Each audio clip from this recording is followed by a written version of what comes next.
Okay. I think we are live. What do you want to know about it? It's really, truly, I've never had this experience in my life. I never want to have it again. Thankfully, okay. So we were in New York. I think we all came in on Wednesday last week. We had a little offsite, team building thing, did a bunch of activities, basically like played tourist around New York City for 2 days. And then we were all leaving on Saturday. Okay. I have a close friend that lives in Brooklyn.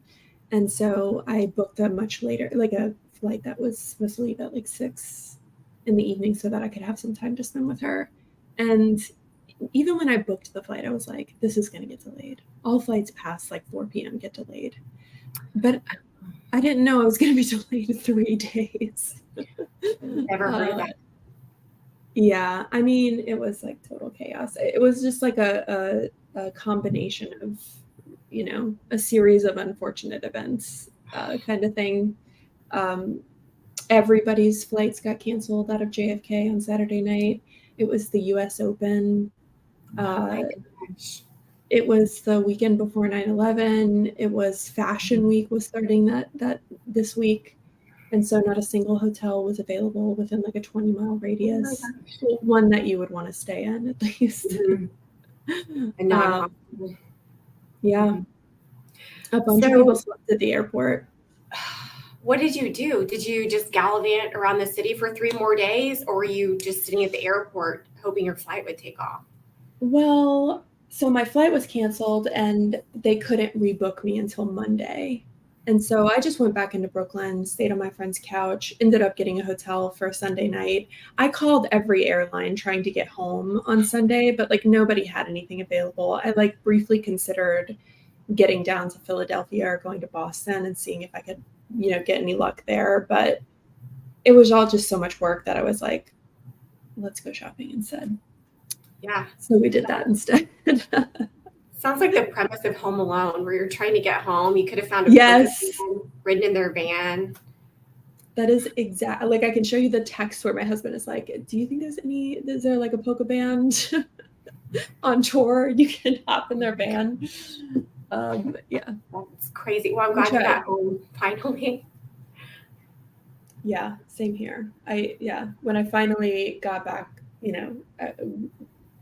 onto the flight that I had rebooked, we ended up sitting on the tarmac for 3 hours and then another 2 hours. Stop. Just like, yeah, all of the possible like terrible airport things that could happen to you happened to me within a 3-day period. So I didn't have to sleep there, though. I will say I'm thankful for that because a lot of people did. Oh my gosh! You always see these news stories, huge backup at JFK, and I'm like, gosh, I'm glad that's not me. So moral of the story, I'm never flying into JFK ever again. I heard they rebuilt LaGuardia probably many years ago, but I hadn't been since like, I don't know, 2015. I heard it's really nice now. It is nice. And I think Newark is a good alternative also. Yeah. I mean, they're pretty much, sadly, it's like about as easy to get it to Manhattan from any of those. It's not easy. Yeah. I felt bad, Don, because we, meandered our way through Connecticut, driving back to Boston on Sunday. And like, had I known, I would have been like, hey, get in the car with us and we'll just like drop you off at Bradley in Hartford. You'll get a flight back, but no. Or Providence or Boston, any of them have gotten you home sooner, I'm guessing. Yeah. Yep. So next time, will you listen to that hunch where you said, so earlier you said, I had this feeling it would get delayed. Will you listen to that next time and be like, no, I'm not booking this flight? Yep. Interesting. I won't listen. I mean, I will listen. I will listen to my hunch. I'll listen to my heart, not my head. Or was it the other way around? Speaking of hunches, let's talk about some maybe incubator hunches. So I'll kick us off. Thanks everybody for joining. we're glad that you're here. If you've tuned in before, great, welcome back. You're probably familiar with ThoughtBot. If you're not, we're a product design and development consultancy that helps make you and your team and your product successful. We are currently running the second session of our Incubator program, which is an 8-week program that takes you through a lot of different activities and exercises to help you identify market and product opportunities, experiment with them, and ideally come up with a solution that you can move forward with. We've got another session coming up, and applications are currently open for that from now until October 5th. I hope that is correct. Yes, that is October correct. 5th. Okay, great. So if you're interested, please visit our website. I'll put it here because I have control of this now. Visit our website to apply or subscribe to our newsletter, which will, give you information about the program, but also, keep you up to date with everything that we're learning and talking about with our founders and the community that we're building there. If you have any questions while we're chatting, please put them in the comments. We'll try to keep an eye on those and bring them into the conversation. We'd love to hear from you, so don't be shy. And yeah, I think I can kick us off quickly with introductions, and then we'll dig into what y'all have been working on. So quickly, I'm Dawn. I'm a managing director here at ThoughtBot, and I lead a team that works with very early stage products and founders and companies. And I'll hand it over to Jordan. I'm Jordan Bonds, and I'm the director of product strategy on Dawn's team, and am kind of the, founder in residence for the incubator, trying to bring my experience as a former founder to bear for our participants, in this case, Ashley. Okay, my name is Ashley Schiebel. I'm the CEO and founder of Avid First, and have been working with Jordan and a great team in this second incubator session. And so removing all bias from the statement I'm about to say, but if anybody's thinking about applying to the next incubator, just do it. It's an amazing experience. You're going to learn so much. There are so many smart, helpful people who really care about building cool products that make a difference. And so do it. I love it. Thanks for the impromptu promo. Yeah, thank you. That's good to hear. Yeah, I'm excited. Cool. Well, Ashley, why don't you maybe kick us off with a little bit of a recap of Sure. this past 2 weeks. I think we talked about 2 weeks, maybe a little bit more ago. What have you been working on? Yeah, so just for a little background, in case anybody hasn't been following along, Avid First is a technology company aimed at simplifying college saving and spending. Our goal is really to make 529 accounts more usable broadly, and then more specifically attractive to next-gen consumers. And for those who aren't familiar with 529 plans, that's okay, because neither are about 70% of Americans, but essentially they are college savings vehicles. They're investment accounts that allow people to contribute money. The money grows tax-free and then can be withdrawn tax-free when used for qualified education expenses. And over the past few years, the term qualified education expense has really expanded from beyond just tuition and fees to room and board on and off campus, computers, technologies, supplies, apprenticeships, K through 12. Like, the list is getting longer and longer. And so our goal is just to really help simplify a really complex system and savings vehicle to make them more appealing and attractive to people. So the past few weeks, specifically, we have been aggregating all the data from our user interviews. We've done a lot of user interviews with different stakeholders and have been taking the information and saying, okay, what do we do next? How do we validate that the way we're thinking about solving this problem will actually solve the problem in the way that we think it will? And so through lots of process mapping, brainstorming different pilot initiatives, and then now working through some of the nuances of the industry. The industry, the 529 industry specifically, is a complex animal. I don't really know how else to explain it. It's very complex. And so we are just navigating those complexities and looking for solutions that will truly simplify the complex. Anything you'd add, Jordan? I would just dig in a little bit to that analysis of the interviews that we've been conducting. That analysis kind of like stepped up a notch in the last week in a really fun way, where the team, really kind of dug into the dynamics of each interview, sort of the things that we're most curious about, and have been asking, and really like scored each interview, and then did sort of a cohort analysis, like where are the trends with which personas, were there some clear, we had already had some intuitions, and we just wanted to confirm with the data that we weren't deluding ourselves about what the direction was. So that was a really, I think it was a really useful exercise and kind of fun to see. And what doing that helps with is our own conviction, but then it also helps us make sure that we are honing who we're talking to going forward. Talking to folks is like so critical and is so not scalable. It is so time consuming.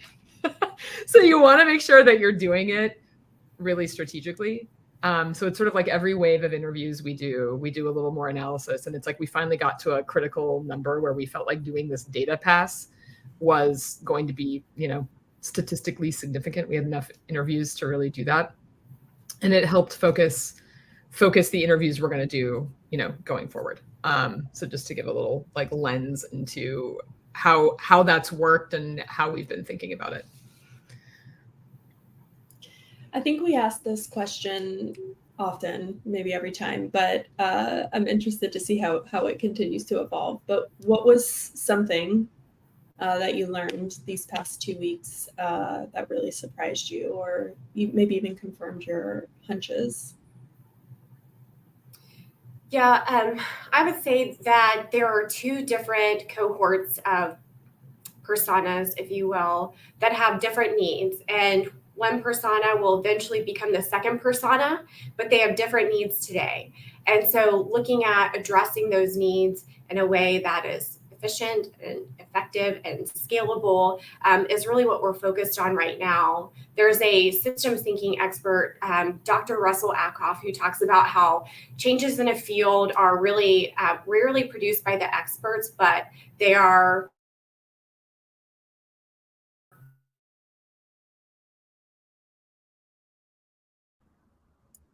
Uh-oh. Oh, no. She really froze this time. by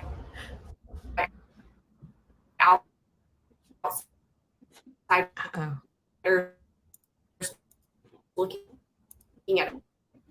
This is the worst case scenario. Don, can you mute her? Yes. No. Live. This is live. This is live, folks. This is what happens. This is what it's like. Ashley, if you can hear us, you've gone rogue. Actually, you've gone silent. Yeah. I don't think it's actually muting her. Hopefully. She looks like she's maybe in a different spot, so hopefully it's just a connection. I can talk about something that stood out to me in the last couple of weeks. Yeah. So as often happens when you start talking to a focus group of people who share a lot of pain points in their lives or their work, you end up with like a lot of trends. Like there might be a thing you're asking them about that you're particularly focused on or curious about, and you want to focus your questions on that, but invariably you're talking to a human being and they're going to talk about a lot of different things. And so early on, I mean, we started interviewing people at the very beginning of this project in August. And we kind of heard glimmers of this, like, we were asking about college savings. We were very focused on college savings and spending. But an interesting thing that sort of trend that came up was also how much parents care about imparting, some sense of financial responsibility in their young adults. And we were like, well, that's interesting. Okay, let's keep an eye on that. Maybe that's interesting to us. And What has kind of surprised me in the last couple of weeks is how much of that has sort of solidified. This is not like a news flash, by the way. Like, I think this is like a thing. Anyone with teenagers out there is like, duh, like, was this shocking to you? But the way that it ties into college savings and spending, I think we found some really interesting connections and threads there that have only gotten stronger with the specific cohorts that we've been talking to. So I think that at first that started as just this sort of like, well, that's interesting, but we'll see where it goes kind of thing. And now it's like become a little bit more core to how we're thinking about just broadly what folks are facing who we're addressing.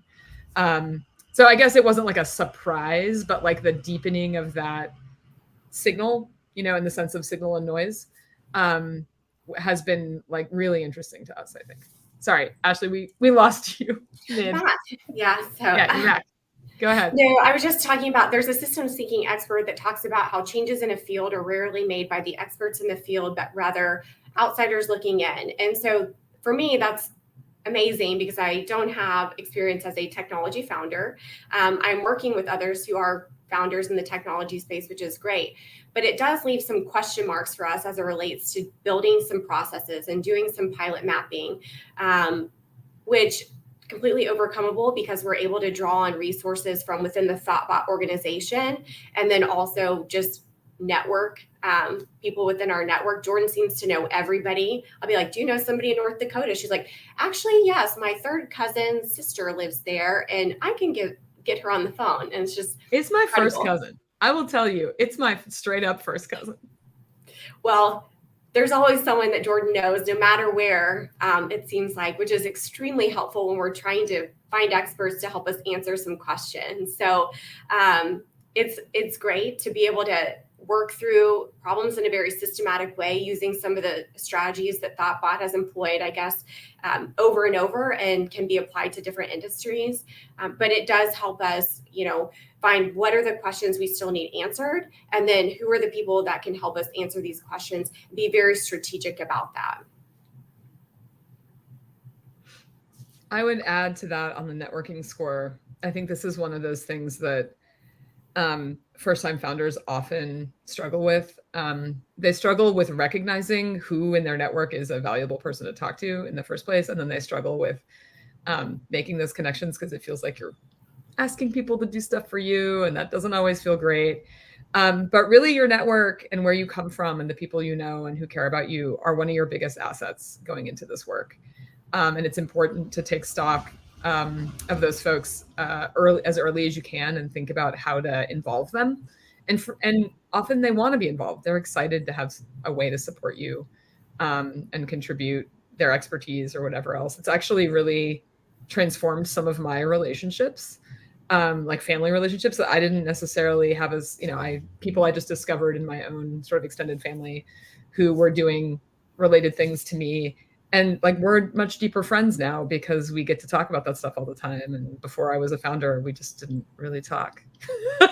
So just think through who you know and how they might be able to help you. And chances are they really want to. It's a very useful exercise. And it doesn't have to be super transactional. It can be a real bond builder. Yeah, I would say that's completely true, especially from my own experience. I don't like to ask people for help generally. And so asking people for their time and for their advice, I'm like, oh my gosh, why are they going to give this to me? What can I do for them? But it's really been amazing how generous people are with their knowledge and insight and their time. I'm attending a conference next week for the 529 industry, and there have been so many helpful, kind people who are just experts in their field, leaders in their companies, and are willing to talk to me about their experiences, about what challenges they see. Because ultimately, when a company succeeds and helps the industry grow, everybody grows and benefits from that. So I hadn't really looked at it that way until Jordan really encouraged me to just be like, just call that person or just, reach out. And sure enough, they were more than willing to be helpful. I imagine there's a sort of bit of human factor here in that what you're giving to them is an opportunity for them to share like something that's like deeply important to them and that probably not a lot of people ask them about, even their day-to-day work. So I imagine that can feel good too, and maybe even sort of help them better understand like what it is they're doing. Yeah. So you've definitely sunk into who to talk to. What about the how? Like, what are y'all doing now to try to continue validating that this is the right opportunity and that there's a product opportunity there? Yeah, so really drilling down on those two cohorts that we mentioned a little earlier, specifically one of them, making sure that we are asking questions now related to the solution that we are thinking about, and more around their experience with similar type of products or similar type of solutions, to make sure that we are thinking about building features or building process flows in a way that will integrate into the way they're used to doing things today, so it doesn't seem like a new learning curve to think about adopting our product. And then also just making sure that we are providing value ultimately, because we don't want to just build something just to build something that we think will work for this group of people who told us that something is hard. Want to make sure that we are actually making something that's hard much easier than it already is. Yeah, we've really, to build on that, we've gotten a little bit further into testing messaging, which is, we think that we understand folks' problems and how they are talking about them, but we really need to validate that. And, we have, created some landing pages and are showing them to folks and getting their reactions. But we've also started doing a little bit of prototyping, which we hope to, start showing folks soon. And this is all just, a prototype in this case, meaning this isn't like a clickable app. This is just like sort of a static design that appears clickable. Think of it like a PDF with some links in it. And just showing that to folks and saying, what would you do here? How would you respond to this? And it's just a really great way to, it's fast, it's easy to spin one of those up and then get them in front of folks and make sure that how we're thinking about this is sort of broadly in the right direction. It's so much cheaper to find out that we're thinking about this wrongly with something like that than with an app that we spent 6 months building and launching. Now, who's done that before? Not me. No, never. Never wasted a year building a thing. So it's a really fun thing to do. And sometimes you can even, it's not even like, let's validate what we're thinking. Sometimes it's really helpful to actually throw some curveballs in there on purpose to make sure we're invalidating the right things. So it's really fun to be moving into that phase with what we know to be true and really getting to sort of test out, get closer to testing things out in like a real world situation. It's been surprising too, what people are reacting to or not reacting to. The things that we thought people would be really excited about, they're like, eh. And the things that we thought are just kind of like filler on the page, like, that's awesome. So it's really crazy to see that juxtaposition. And then you've got some people who be like, it's cool. And then you've got some people who are like, can I sign up right now? And you have to say, we'll let you know when you can, but not right now. Just the differences are pretty surprising. Yeah, and this like, I'm glad you brought that up, Ashley, about like the stuff that you just kind of put on the page to make it look like a real page, and then people really zero in on it. There's just so much serendipity involved in this work, and part of the skill in making products is being open to those things, being open to the right things at the right time, right? You want to stay focused on your mission and what it is you're trying to accomplish, but you don't want to ignore, if people were reacting really strongly to something that you thought was sort of ancillary, it's important to like take a beat and think about that. How does that fit in? Can we use that? What you want to do is find lightning that you can bottle. And if people are not feeling lightning about the primary thing you were working on, but they are about something else, that's totally okay. I mean, the recent past of successful applications and software products is littered with stories like that, where people thought they were building one thing and they just consistently heard about this related thing from their users, and they were like, well, why don't we just invest in that? And it takes a lot of courage to stare in the face of that signal, the data that you're getting from people, and let go of the things that are not working and really embrace the things that are. This reminds me a little bit of the conversation we were having when we were together in New York last week around the focus on validating or invalidating. The conversation we were having was kind of trying to shift that away from ideas to assumptions, but this is making me think that even that really sort of, it focuses too much on one single thing that you're trying to get an answer for, as opposed to, like you're saying, being open to sort of receiving signals about completely tangential things, or, you know, things that you may have not been paying attention to before. So that makes a lot of sense. Yeah, now I'm thinking, like, should we put even more crazy things on the page and just see what happens? You know, who knows? Yeah, there's also like a little bit of, I think there's another aspect of this that I think first-time founders often struggle with, which is that feeling that you shouldn't put anything on the page that you're testing that you couldn't actually do. And it's tough. It can feel a little bit like you're misleading people. But I think you can, there's absolutely ethical ways to do this, where you tell people, hey, this is just an idea. We're just trying to get people's, gut reactions to this. We have not even put pixel to paper here. We don't even know. We just want to get your reaction. As long as you're transparent with folks about where you're at and about not promising them things you can't actually do. I mean, obviously, if it were as easy as just promising stuff to people that they want, we could just make a landing page that said, like, free bag of money. Who wants free bag of money, right? And people would be like, why is the bag of money free? Right?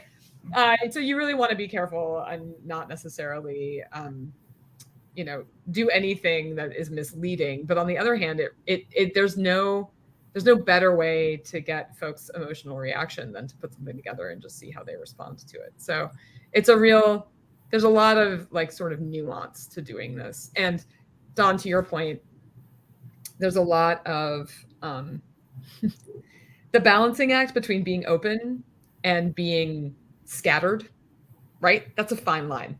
I've definitely been on teams before that are just like the new hotness every week. Hey, there's this cool app out. Let's just immediately redesign everything to look just like that. And you're like, maybe? I don't know if that's like the best idea. So it's a real balancing act, but it always comes back to who you're building for and what they want and need. And if you're staying very focused on that and measuring, comparing every idea and thing that comes your way against those, showing it to them and getting their reaction, it's that you can't fail. There is no keeping no daylight between yourself and your customer. That is the surest path. Yeah. I mean, it kind of carries through to the core thing that we're saying, which is, don't focus on one thing to validate or invalidate. Be open to receiving signals from other, opportunities. But that's not validating or invalidating something. That's showing you where to focus your time. And then the product experiments and, feasibility research and all of that is designed to help you to get closer to validation. But in some cases, there's a point at which you have to take a risk, right? And your customers are ultimately going to tell you over time, whether or not the solution was the right one. But you get more confidence, you get closer to the right solution, the more strategic you are about that process. So, yeah. I think the great thing about technology too is it's not set in stone. You can change it. If you learn something new, you can modify what you're doing to fit what you're hearing. And I think that's so incredible. We live in a time where there are so many tools and resources out there to really be nimble. And just to Jordan's point earlier, I think the hardest part is being willing to take in some of these signals and be like, okay, this is what they want, and being willing to move in that direction versus, the path you've already designed in your head.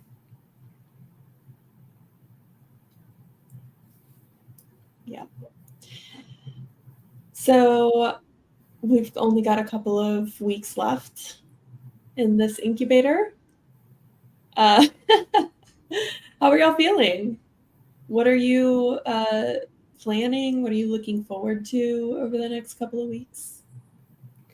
I can't believe the time went by so fast. I thought 8 weeks felt like 2 years when we first started. I was like, oh, we've had so much time. We're going to do so much. And we have done a lot, but the time has really flown by. So I am just kind of like now thinking about how do I make the most of the last few weeks and just make sure that we check all the boxes that we set out to check in the beginning. And then have a plan from there in terms of continuing the work in a productive and exciting way. Yeah, one of the main outcome, sort of North Star outcome for us in the incubator is to give the founder confidence in what they're doing, in their path, and the confidence in that vision, and then enough confidence to articulate it consistently to the folks they need to sort of bring along with them. And so what I'm really looking forward to in the next couple of weeks is honing that story for Ashley. What's your story? What's your why? What's your how? What's your when? And how to make sure that story is just easy to communicate. I mean, already Ashley, up top of this exact live stream where you articulated sort of what Avid First is doing, I think I feel better and better about that articulation. Given what we know, it feels really good. It feels solid. And, as we're going, we're just as skeptical as anyone else, right? But we're trying to anticipate what folks, external stakeholders broadly defined, what their misgivings are going to be. And we're compiling a kind of list of frequently asked questions, about what Avid First is doing, why 529s, why next gen consumers, et cetera.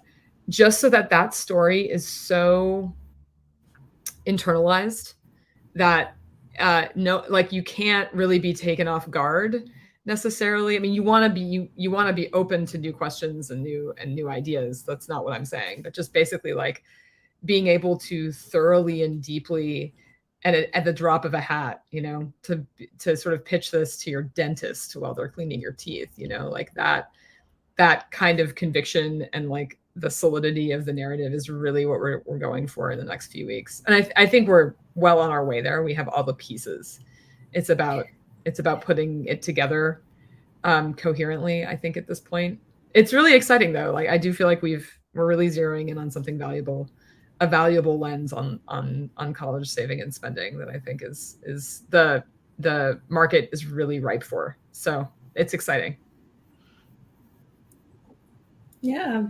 It's been great to see all the progress. Oh no. I know. Goodbye again, Ashley. So we had mission 1, get Ashley some good internet. I'm kind of hoping she's on vacation or something, and that's why. We have a comment that I just noticed, not a question, but I wanted to call it out because it was related to what you were talking about a few minutes ago, Jordan. Kieran said they totally agree. We had the same epiphany/pivot this summer. We went from direct to consumer to an enterprise model. Try to zoom out with a systems thinking lens, and it will help with a clearer path and tell your story. Yeah, that's awesome. So, and seems like Kieran. A common experience. Kieran and I just met recently. Oh, nice. Yeah. Cool. Are you back, Ashley? Back-ish. Hopefully. Can you hear us? Okay. Yep. Yeah. I'm remote today. So. No problem. We get it. Well, there are no other questions from the audience. And it seems like maybe there's still a little bit of a lag. So we can wrap up. If anybody has questions after this, feel free to comment. We'll be, checking out the posts on LinkedIn and YouTube, and we can follow up there. You can always, like I said, come and follow along. Check out our thoughtbot.com incubator site. You can both apply to the next incubator session and sign up to hear from us in our weekly newsletter. We write about progress on our blog as well, so thoughtbot.com/blog. There's all kinds of ways to find us and Ashley talking about the work that we're doing. So please follow along. Thanks. Yeah. Oh, go ahead. Can I say one more thing about applying? Yeah. Oh, yes, please. Anyone out there who's wondering, am I right for the incubator? Just apply. It's really like nothing is too early. If it's just an idea you've been kicking around that's born of your industry experience or your personal experience, the application process is really lightweight. This is not going to take you days to fill out this application. And we've heard from folks that even filling out the application as a first thing they ever did with regard to the idea helped solidify it and solidify their thinking for them.